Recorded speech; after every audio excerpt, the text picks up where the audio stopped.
গত শনিবার আমরা যেদিনকার জগন্নাথ মন্দির দেখতে গেছিলাম সেদিনকার দমদম জংশনের কাছে এই হনুমান মন্দিরে চলে এসেছিলাম পুজো দিতে। এটা আমাদের এখানে সবথেকে পুরনো হনুমান মন্দির আর খুব জাগ্রত এই হনুমান মন্দিরটা। অনেকদিন ধরেই ভাবছিলাম এই মন্দিরে এসে একবার পুজো দিয়ে যাব।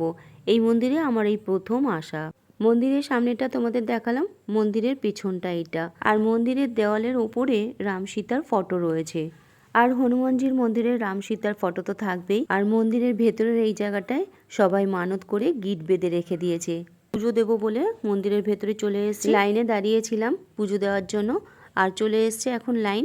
আর এই ফাঁকা জায়গাটা দেখতে পাচ্ছ, এই জায়গাটায় দক্ষিণা দিতে হবে। খুব বেশি লাইন ছিল না। আর এই যে হনুমানজির দর্শন করে নিলাম, তোমাদের সাথেও শেয়ার করলাম, তোমরাও দর্শন করে নাও। আর মন্দিরের পেছন দিকে ধূপকাঠি মোমবাতি ঘিয়ের প্রদীপ জ্বালানোর ব্যবস্থা আছে। তো আমিও ধূপকাঠি মোমবাতি ঘিয়ের প্রদীপ জ্বালিয়ে দিলাম। আমি আগে ধূপকাঠি মোমবাতি আর ঘিয়ের প্রদীপ জ্বালিয়ে নিয়েছি, আর তারপরে মন্দিরের ভেতরে গিয়ে পুজো দিয়েছি। জগন্নাথ দেবের মন্দিরের ভিডিওটা যে আমি পোস্ট করেছিলাম, সেই ভিডিওর সাথে আমি এটা অ্যাড করে দিতে পারতাম, কিন্তু ভিডিওটা লং হয়ে যেত।